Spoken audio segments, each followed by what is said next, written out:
Hello friends, welcome to my YouTube channel. आज की इस वीडियो में डिस्कस करेंगे कि जो आपका डीएवी रिक्रूटमेंट प्रोसेस स्टार्ट होगा, उसका जो अभी सीबीटी एग्ज़ाम चल रहा है, जिसमें आपका ऑनलाइन एग्ज़ाम होगा और जो कैंडिडेट्स एग्ज़ाम क्वालिफाई करेंगे उनको एक स्कोर कार्ड मिलेगा जिसको बोलते हैं पैक, जिसके फुल फॉर्म है प्रोविजनल एलिजिबिलिटी कार्ड।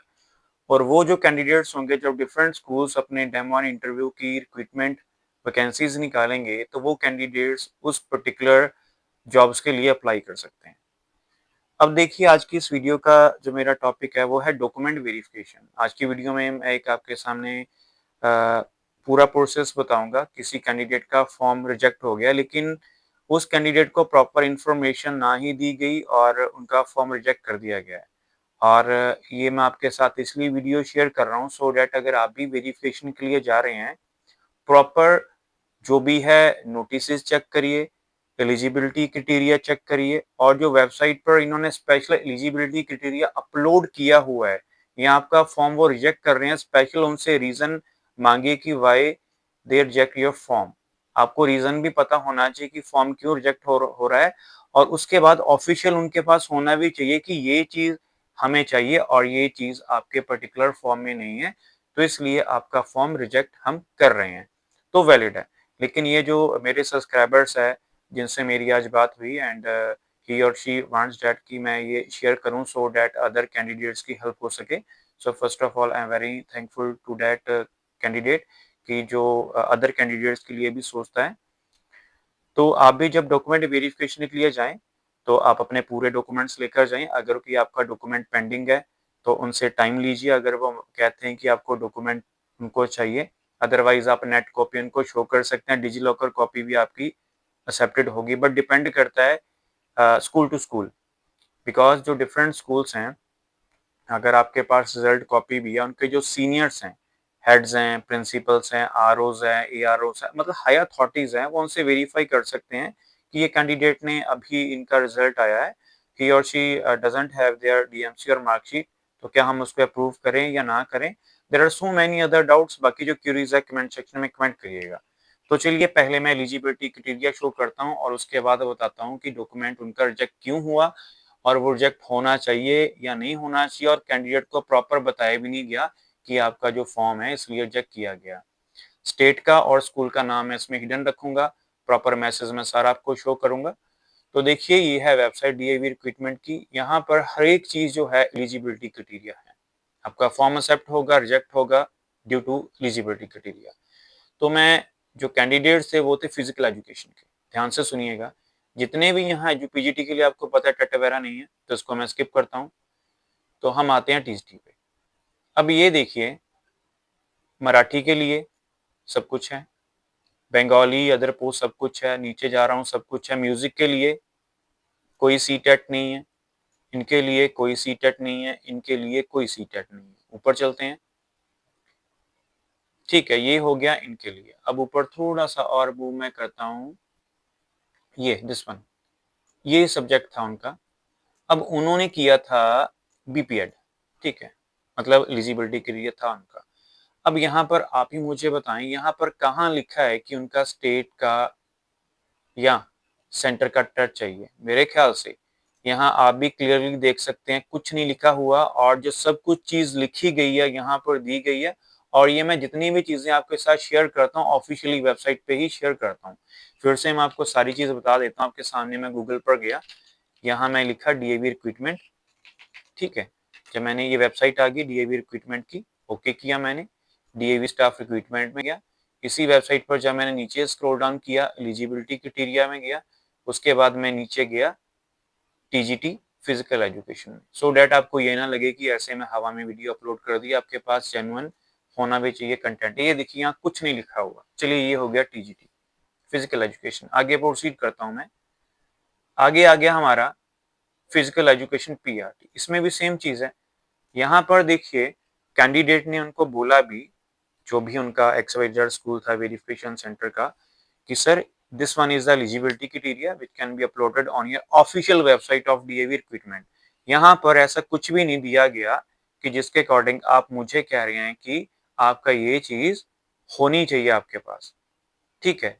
बट उन्होंने कैंडिडेट को कहा नहीं, जो हमारे नॉर्म्स हैं उनके अकॉर्डिंग आपका एलिजिबिलिटी क्राइटेरिया नहीं बनता। चलिए ठीक है, नहीं बनता, ठीक है, उनकी बात सही है, जो भी उनके पास था या जिस भी बेसिस पर उन्होंने कहा ठीक है। लेकिन उन्होंने उस कैंडिडेट ने कहा कि चलिए ठीक है sir, I am not eligible for the particular post जो भी मैंने अप्लाई की है। टीजीटी का था तो मैं टीजीटी पर ही मूव करता हूँ, ठीक है। फिजिकल एजुकेशन की बात कर रहा हूँ मैं, बाकियों का मुझे पता नहीं है। आपका भी अगर कोई एक्सपीरियंस है डॉक्यूमेंट वेरिफिकेशन का, जरूर शेयर करिएगा। अब यहाँ पर देखिए टू द पॉइंट लिखा है, बंदे की बीपीएड होनी चाहिए या बीपीईएस होनी चाहिए फ्रॉम रिकॉग्नाइज्ड यूनिवर्सिटी। अब उनका फॉर्म रिजेक्ट उन्होंने कर दिया। उस कैंडिडेट ने कहा कि सर आप ठीक है मेरा फॉर्म रिजेक्ट कर रहे हैं, बट मुझे कोई प्रूफ तो दीजिए कहाँ पर लिखा गया है कि ये चीज वैलिड है। रिटन में कहीं है, या कोई आपका सर्कुलर है, या कोई ऑफिशियल नोटिफिकेशन है कि जिससे मुझे पता लगे हाँ जी ये मेरी पर्टिकुलर पोस्ट है और ये चीज के लिए ये चीज मुझे जरूरी चाहिए। जबकि आपकी ऑफिशियल वेबसाइट यहाँ पर बोल रही है, जो मैंने पूरा आपके साथ विद स्टेप शो किया, कि ये आपके लिए एलिजिबिलिटी क्राइटेरिया में आ रहा है, आप भी देख सकते हैं। लेकिन नहीं, उनका फॉर्म रिजेक्ट कर दिया गया। जबकि उस बंदे ने या उस बंदी ने उनको बोला भी कि सर अ, जो भी आपका है रूल्स एंड रेगुलेशन, उसके अकॉर्डिंग मुझे खुद बता तो दीजिए कि आप मेरा फॉर्म रिजेक्ट कर रहे हैं, किस लिए कर रहे हैं, या मुझे कोई रिटर्न में आपके पास आया है कि ये जो कैंडिडेट्स हैं इस पर्टिकुलर पोस्टों पे जिन्होंने अप्लाई करना है, तो इनका ये चीज होनी चाहिए। बेशक स्टेट के नॉर्म्स हैं, एनसीटीई के नॉर्म्स से कुछ भी है, बिकॉज जो भी डिफरेंट वेरिफिकेशन सेंटर्स हैं उनकी ये ड्यूटी है कि कैंडिडेट्स का अगर आप फॉर्म रिजेक्ट कर रहे हैं तो कैंडिडेट्स को भी सेटिस्फेक्शन होनी चाहिए कि हाँ ठीक है यार, मेरी ये क्वालिफिकेशन में थोड़ा मिस था तो इसलिए मेरा फॉर्म रिजेक्ट हो गया। बंदे को फील भी नहीं होगा, बट ही और शी, अब आपको बता रहा हूँ प्रूफ। ये देखिए, जब उनका फॉर्म रिजेक्ट किया गया तो ये उनको मैसेज आ गया, ये आपको भी आएगा अगर आपका फॉर्म एक्सेप्ट होता, ये रिजेक्ट होता, आपकी मेल पे आएगा। यहाँ स्कूल का नाम, यहाँ स्कूल का कोड था, नीचे नाम था, जो मैंने हिडन रखा है। But I request all verification centres जो भी हैं कि अगर आपके वहाँ वेरिफिकेशन हो रही है ठीक है, अगर ही और she not eligible for the post, आप उनको कुछ बताइए कि ये देखिए ये हमारे पास गाइडलाइंस हैं, इनके according you are not eligible for the post, so that candidates के मन में ही ना रहे कि उन्होंने मुझे प्रॉपर गाइड नहीं किया और मेरा फॉर्म रिजेक्ट हो गया। तो एप्लीकेशन उनकी रिजेक्ट कर दी। Dear candidate, thank you for visiting. यहाँ स्कूल का कोड आएगा, स्कूल का नाम आएगा, स्कूल का पिन कोड आएगा, वो मैंने हिडन किया है। For the verification of your registration form for CBT January 2026, we regret to inform that your registration form has been rejected as you have not been found eligible for the post for the reason stated by the school. अब ये नहीं पता school ने वहां पर reason क्या दिया जब आपका फॉर्म एक्सेप्ट होगा। एक्सेप्ट का तो चलिए कोई रीजन नहीं होता, वो तो सिंपल है कि जो भी एजुकेशन एलिजिबिलिटी उन्होंने मांगी है वो आपकी एक्सेप्ट है, मीट करती है, and your form is accepted. But rejection में उनको रीजन भी देना पड़ेगा कि why your form is rejected. But reason वो दे तो रहे हैं, लेकिन कैंडिडेट को भी आपको सेटिस्फाई करना चाहिए। और प्लस जब आपको ये मेल आएगी, साथ में आपके एप्लीकेशन फॉर्म की एक कॉपी भी अटैच होके साथ में आएगी, जो प्रीव्यू फॉर्म में होगी। और ये जो आपको पता है जो सीबीटी टीम है उनके एंड से आएगी, सर्वर एंड से सारी चीजें आती हैं।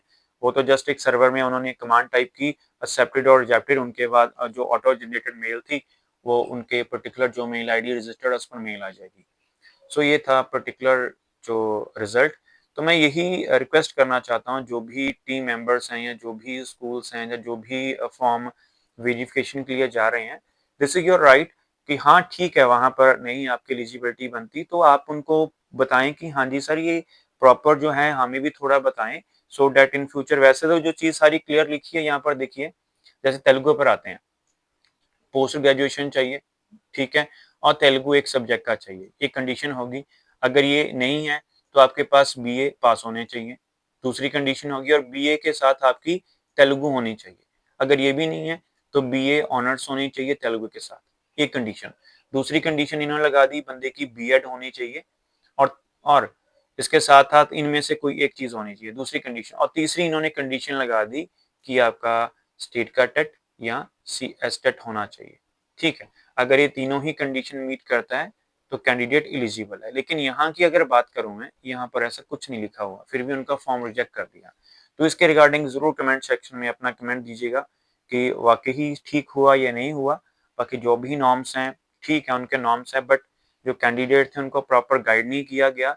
सो ही और शी रिक्वेस्ट मी कि सर अदर कैंडिडेट्स को भी ज़रूर बताइएगा सो दैट उनकी भी हेल्प हो सके। अब मेरा फॉर्म तो रिजेक्ट हो गया, मैं तो नॉन एलिजिबल हो गया for the post, so that other candidates का ना हो। अगर जो भी उनके पास नोटिफिकेशंस आए हैं या लेटर्स वगैरह आए हैं, जिसमें कॉमन सी बात है, जब आप वेरिफिकेशन के लिए जा रहे हैं तो उनके लिए हार्ड कॉपीज तो होगी एलिजिबिलिटी क्राइटेरिया की, और वो आपको शो भी करवा सकते हैं, because this is your right, और उनका भी ये ड्यूटी है आपको बताना कि candidate due to this particular thing or particular non mismatchment of this particular education eligibility criteria, ये आपका डॉक्यूमेंट नहीं है, तो इसलिए आपका फॉर्म है वो रिजेक्ट कर दिया जा रहा है।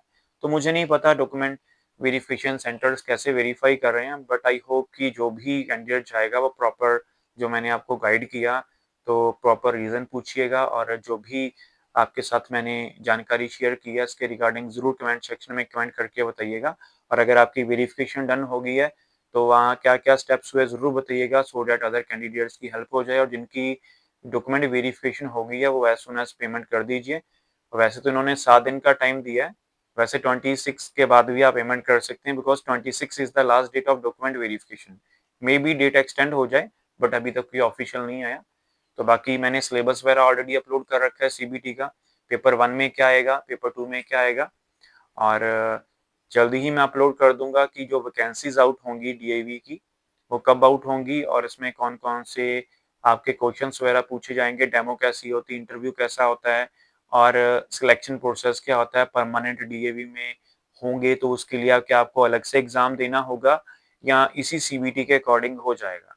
तो ऐसी बहुत सी आपकी क्यूरीज हैं, बट पहले आप जस्ट एग्जाम की और अपना कंसंट्रेट करिए। आफ्टर एग्जाम जो भी आपकी क्यूरीज होंगी, टाइम टू टाइम जो भी अपडेट्स आएंगी आपको हमारे यूट्यूब चैनल से मिलती रहेंगी, और ऐसी फ्यूचर अपडेट्स के लिए जरूर ज्वाइन करिएगा, चैनल को भी सब्सक्राइब करिएगा फॉर फ्यूचर अपडेट्स।